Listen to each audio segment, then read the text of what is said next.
Hey everybody, it's Ron from Pick Dawgz, and this is Ron's Rundown. We're going to go over the MLB games scheduled for Wednesday, May 28th, 2025. If you like this video, make sure to hit that thumbs up button and subscribe. Put your baseball picks in the comment section below. And if you're looking for my best bets, you can find those at the Premium Picks tab at pickdawgz.com. There's also a link in the description. Alrighty, here we go. Here are the games for Wednesday, Major League Baseball. First up, we've got the Los Angeles Dodgers taking on the Cleveland Guardians. We've got Clayton Kershaw and Slade Cecconi as the starters. Now, the Guardians have not been the best offensively against lefties in the month of May, and I know Kershaw struggled in his season debut, but he was much better in his second outing, even though it was a short one.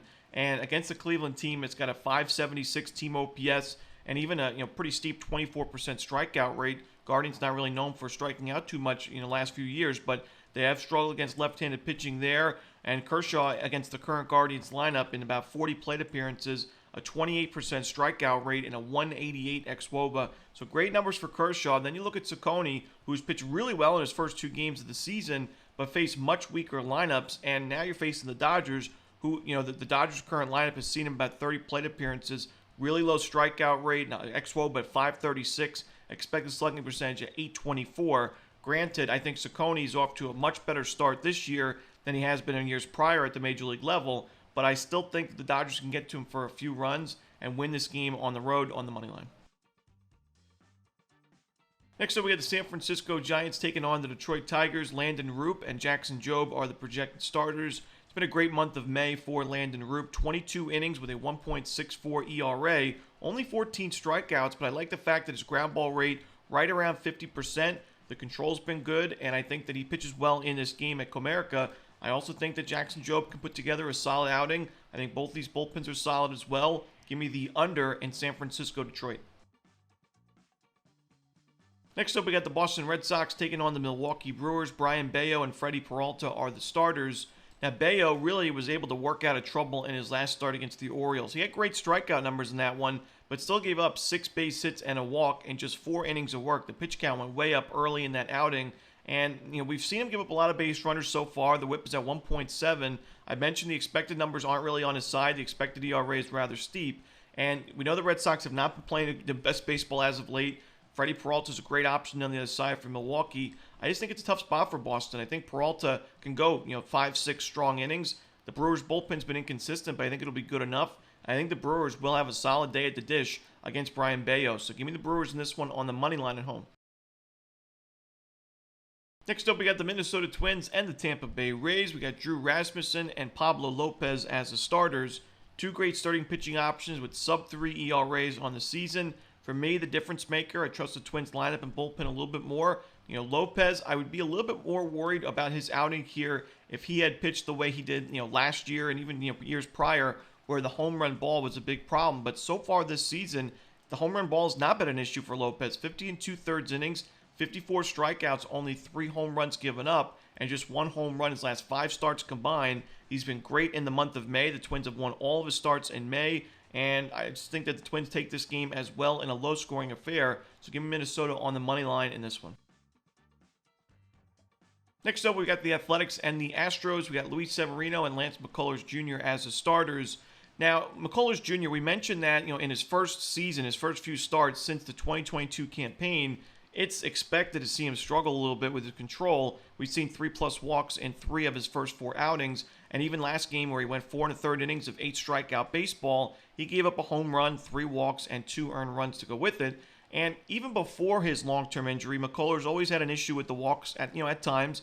His walks per 9 from 2018 to 2021, above 3 walks per 9, a couple of seasons above 4. So it's not surprising to see McCullers struggle with that control in these first few games. But for me, I don't love his matchup in this spot because the A's in the month of May against right-handed pitching, a really low strikeout rate and the 5th highest walk rate. So they do actually match up well, in my opinion, against McCullers. And, Severino's got solid numbers in his career against the current Astros lineup.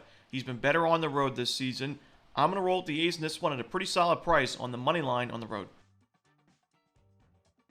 Next up, we've got the Pittsburgh Pirates and the Arizona Diamondbacks. We got Paul Skeens and Zach Gallen as the starters. For me, I think this is a lopsided pitching matchup when you look at Gallen's current form. I know Skeens has not always been backed up by the Pirates, whether it's the run support or the bullpen, but I think they back him up here against Gallen, who's given up 4+ runs in his last 3 games, gave up 4 home runs at home against the Rockies on May 17th. The Rockies scored 14 runs in that game, and that was not at Coors Field. That was at Chase Field. I know it's pretty hitter-friendly, but nothing like Coors Field.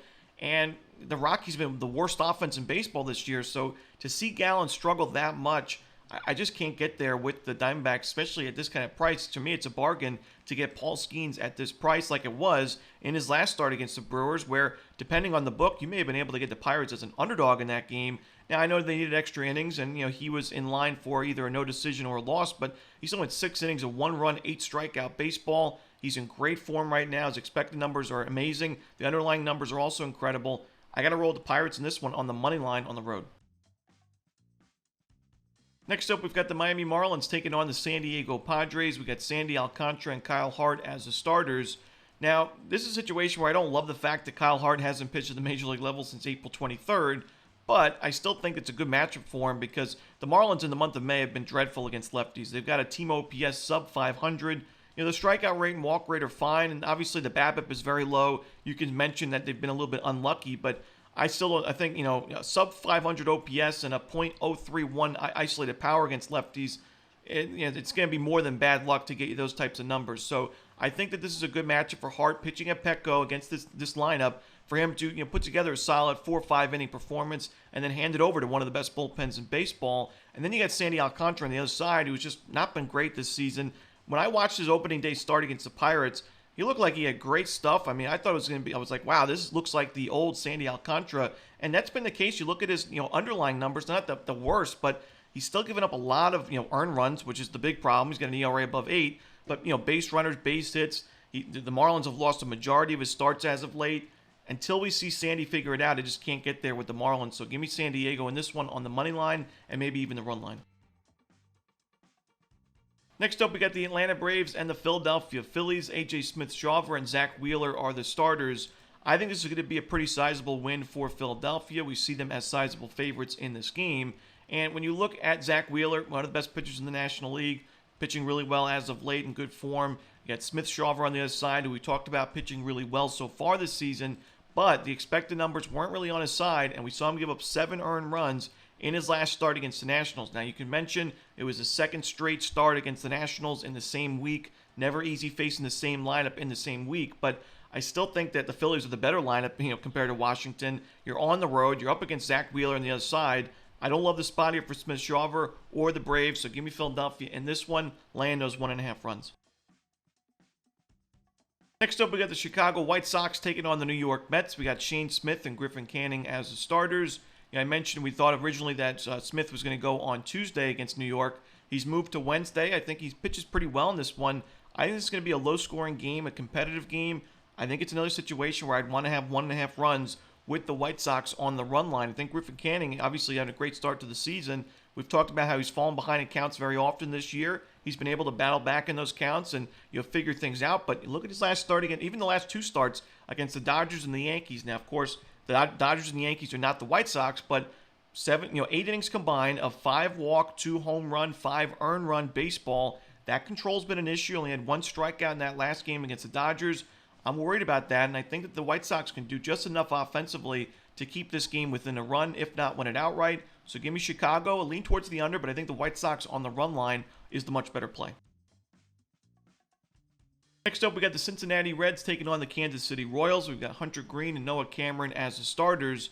I mentioned going into the season, I was a little bit hesitant backing Hunter Green. I thought he was a little bit overpriced and not necessarily an ace-level starting pitcher. Now, he proved me wrong in the first few games, but then we saw him struggle in that one start in Baltimore against the Orioles. Wasn't his best at Coors Field. Still had a quality start, but 7 base hits and a couple home runs in that game against the Rockies. Then we saw the injury after a couple of more, good starts against the Nationals and Braves. And then his first start back from injury, Green only went 4 innings, giving up 2 walks, 2 earned runs, and a home run in that game. Ended up being a 13-6 Reds loss. And it brings me to my next point is I don't really love the Reds bullpen. Had a great start to the season. The numbers on paper are strong. But in terms of projected WAR, this is not a very good bullpen. And I think it continues to regress as the season continues. So the Royals have had good numbers against righties in the month of May. Cameron's in great form. I think the Royals are the much better bullpen in this matchup. I like the price we're getting with KC on the money line, so I'm going to go with the Royals at Kauffman Stadium.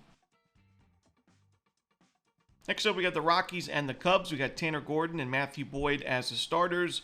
I like the under in this game. I think it's going to be a close and low-scoring game. When you look at Gordon's numbers against the Yankees, his last start at Coors Field, 6 innings, 2 runs, 5 strikeouts. It's a quality start. That was actually a 3-2 Rockies win against a really tough lineup, in the Yankees at Coors. And now you're at Wrigley Field, where it looks to be the weather. It looks to be pretty pitcher-friendly, a little bit colder, wind blowing in. And I think Matthew Boyd can also pitch pretty well. Even though he struggled in his last start, he has not really had the best numbers at Great American Ballpark in his career. So he struggled there. The Cubs backed him up, and they won that game. But I think the Rockies, when you look at their numbers against lefties in the month of May, and it's a 570 team OPS with a 26% strikeout rate. I think it's a much better matchup for Boyd.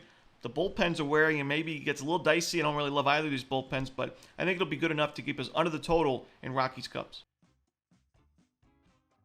Next up, the Blue Jays and the Rangers. Eric Lauer and Tyler Mahle are the starters. Now, I don't love Eric Lauer as a starting pitching option, but I don't love this Rangers lineup either against lefties right now, as they're in the month of May, the second worst lineup in team OPS and about 230 plate appearances, which really isn't the smallest sample size. They got a 29% strikeout rate and a very low 6% walk rate to go with it. So, like I said, Lauer's not the best option to start this game, but I think he'll pitch pretty well because I think the matchup is beneficial. And you got Tyler Mahle, who struggled in his last start against the White Sox of all teams, ended up being a 4-1 loss. I'm rolling with the Blue Jays in this one on the money line on the road. Next up, we've got the New York Yankees and the Los Angeles Angels. We got Clark Schmidt and Yusei Kikuchi as the starters. Now, Kikuchi pitched really well in his last start against the Marlins, went 5 2/3, a shutout baseball, ended up being an Angels win. But when you look at Kikuchi's numbers this year against lefties and righties, the OPS against lefties is stellar, below 700 or below 600, but the OPS against right-handed batters is at 760 right now. And, it's been steeper throughout his career. Back in 2022, it was a 907, but that was also a season that Kikuchi had a 5.19 ERA. I don't love the fact that the difference is so drastic this year from Kikuchi against lefties versus righties. And when you look at his matchup against the Marlins, that's a team that doesn't really have, a lot of their better hitters are from the left side. Jesus Sanchez, Kyle Stowers, Matt Mervis. Some of their best power hitters are lefties, and the Marlins in general have struggled against left-handed pitching in May. But then you look at this Yankees lineup. Of course, you got Aaron Judge, a righty. You got Paul Goldschmidt. You got Volpe. You got Dominguez, a switch hitter. So, yes, the Yankees have some strong lefties as well. Bellinger, Grisham, Ben Rice. But I think the Yankees have a pretty good matchup here if they can stack the box, stack the lineup with right-handed batters against Kikuchi, who has struggled there. And I think Schmidt's a good option, even though he hasn't had the best numbers against the current Angels lineup. I think the Yankees are going to back him up in this game by a pretty good margin. So give me the Yankees in this one on the money line and run line on the road. Next up, we got the Washington Nationals taking on the Seattle Mariners. We've got George Kirby and Trevor Williams as the starters. Now, Kirby really struggled in his season debut, and he really wasn't the best in his rehab starts before the season debut as well. So I am a little bit worried about him in his first few games of the season. I do think eventually he will get back to form and be one of the better pitchers in this Mariners rotation. But right now, I am hesitant to back him, especially at this kind of price. I know Trevor Williams has not pitched well with a 6.39 ERA, but he's got a 3.77 expected ERA, 4.12 xFIP. I think he's been one of the more unlucky pitchers in Major League Baseball with a 346 BABIP right now, which is very unsustainable. I think Williams can be good enough in this game, and I think the Nationals can score enough against Kirby to be very competitive in this one, at least cover the run line, if not win it outright. So give me the Nationals in this one on the road. And that's it. Those are the games for Wednesday in baseball. Hope you enjoyed this video. Again, if you're looking for my best bets, you can find those at Pick Dawgz Premium, and there is a link in the description. As always, this is Romanelli. Good luck.